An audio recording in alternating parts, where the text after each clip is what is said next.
En promotion au gvq.ca.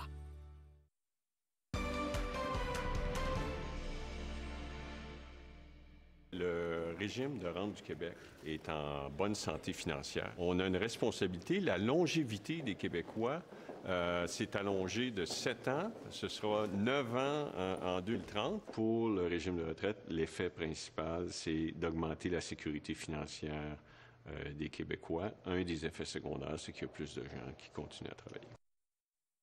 Le ministre des Finances, début février, au moment où commençaient des consultations obligatoires au fond pour la situation au régime des rentes du Québec, la question brutale, doit-on rehausser l'âge minimal d'admissibilité au régime des rentes du Québec? On peut déjà demander sa rente à 60 ans.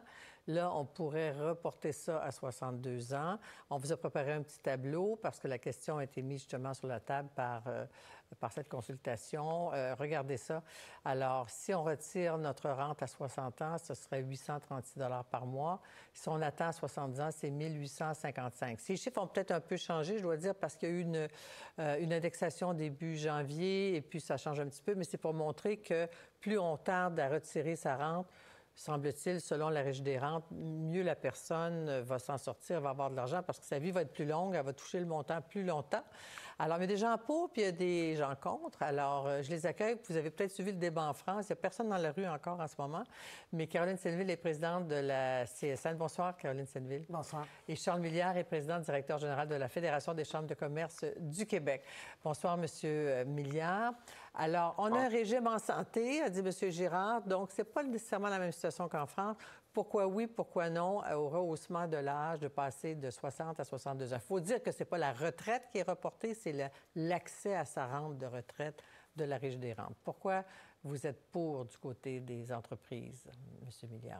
Bien, en fait, pour nous, c'est important de mentionner, il y a eu 3 jours de consultation et on a vu un bloc quasi monolithique se poser contre la réforme, alors qu'il y a plusieurs gens d'affaires qui sont en faveur. Et la question, la réponse, elle est simple, c'est qu'en ce moment, on est en train de faire un débat sur la générosité de notre filet social, alors que le réel débat devrait porter sur la capacité de payer de nos aînés puis le pouvoir d'achat de nos aînés dans les prochaines décennies. Alors, évidemment, il y a une adéquation à faire et ça peut être difficile pour certaines personnes, mais on aimerait mieux revoir certains programmes sociaux pour permettre à la majorité de ne pas être pénalisée financièrement. Comme on l'a vu dans le tableau, c'est une pénalité de 36 % par rapport à la rente à 65 ans si on la prend à 60 ans. Alors, quand l'espérance de vie augmente, nécessairement, on vit plus longtemps, mais on dépense plus longtemps aussi et on traîne toujours cette pénalité-là tout le reste de notre vie. En fait, Mme Senneville, vous êtes contre cette possible réforme. Pourquoi? Bien, c'est un beau choix financier d'attendre à 62 ans, mais c'est pas tout le monde qui peut se le permettre. Puis même l'augmentation de l'espérance de vie, bien, ça dépend de notre classe sociale. C'est pas la même espérance de vie à Westmount qu'à Saint-Henri. Puis on l'a vu aux États-Unis, dans les classes sociales les plus populaires, les plus pauvres, on a vu l'espérance de vie diminuer. Il y a des gens qui ne peuvent pas se permettre d'attendre à 62 ans. Parce que je voyais qu'il y a quand même 2 300 000 Québécois qui n'ont aucun régime de retraite, M. Milliard. Si ces gens-là ont travaillé toute leur vie, ils doivent avoir faim pour avoir le chèque, même s'ils prennent le risque qu'il soit inférieur pendant de longues années, non? Bien, écoutez, je pense que personne n'a le monopole du cœur dans ce débat-là. Ce qui est important de comprendre, c'est que pour 90 % des Québécois en ce moment, c'est peut-être difficile à entendre, mais c'est une mauvaise décision financière de prendre sa retraite, de se mettre admissible à des rentes à 60 ans.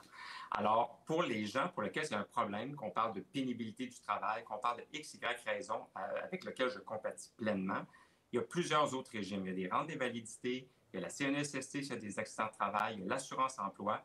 Alors, pour nous, ça nous apparaît plus souhaitable de retravailler ensemble, dans le modèle québécois, ces programmes-là, plutôt que de dire aux gens, si vous prenez votre retraite à 60 ans, vous allez traîner une pénalité de 36 % jusqu'à 86 ans, qui est l'espérance de vie pour les gens qui se rendent jusqu'à 65 ans. Madame Senneville, parce qu'au fond, le gouvernement tente de démontrer que c'est plus payant d'attendre. Oui, mais on ne peut pas dire à quelqu'un de 60 ans, si tu ne manges pas pendant les 2 prochaines années, parce qu'à 62 ans, tu vas avoir une bonne rente de retraite.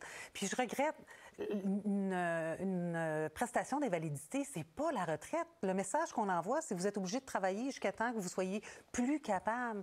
Le taux d'activité, depuis 2016, l'âge de la retraite a été augmenté de 5,3 Les gens restent au travail plus longtemps. Les gens restent au travail plus longtemps. Avant, on avait 60 des gens qui demandaient leur retraite, leur Régie des rentes du Québec à 60 ans.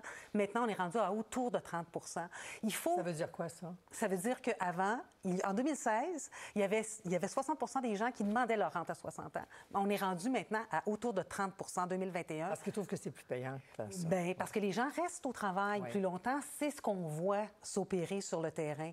Mais il faut, je pense, on le dit beaucoup, il faut que le RRQ communique de façon vulgarisée aussi aux gens, parce qu'il y a des gens qui reçoivent une lettre en disant, bien, vous pouvez prendre votre rente. Alors, il faut que ça soit des décisions éclairées. Mais oui, il y a des gens qui arrivent à 60 ans, ils sont usés, ils ne sont peut-être pas encore invalides, mais pour ces gens-là, bien, il faut que ça reste une possibilité.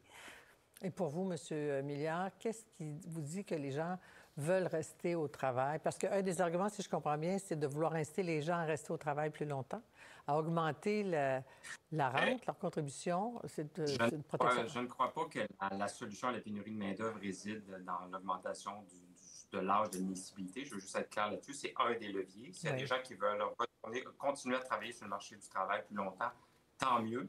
D'ailleurs, j'en profite de l'occasion pour dire que les milieux de travail ont à s'adapter aussi. Il y a encore beaucoup d'âgisme dans plusieurs milieux de travail. Alors, nous, d'ailleurs, on milite, c'est une de nos recommandations de notre mémoire conjoint avec la FCEI, c'est de faire une campagne pour mieux adapter les milieux de travail aux travailleurs expérimentés. Ceci étant dit, 26 ans à avoir une pénalité, ce n'est pas prendre nos responsabilités comme État de permettre ça en ce moment.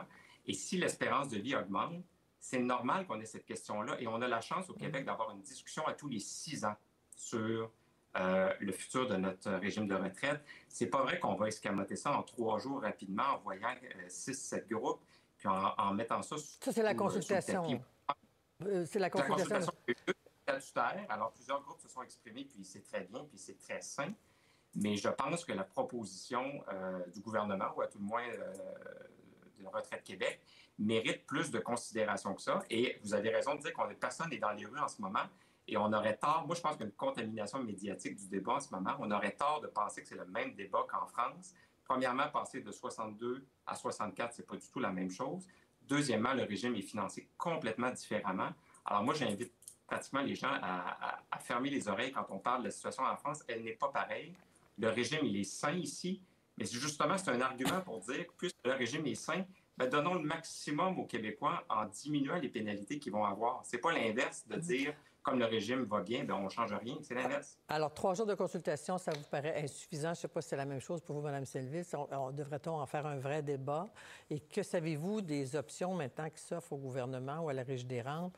Avez-vous une idée de ce qui va arriver après avoir fait cette consultation? On verra. Il y avait aussi beaucoup d'autres, c'est très technique, les régimes de retraite. Là, il y avait d'autres propositions qui pouvaient être intéressantes. Mais nous, en tout cas, on va s'opposer fermement à ce que des gens usés soient poussés à la pauvreté à 60 ans. Vous savez, travailler dans un abattoir, là, être debout derrière sa caisse depuis l'âge de 18 ans, là, rendu à 60 ans, il y en a qui sont usés.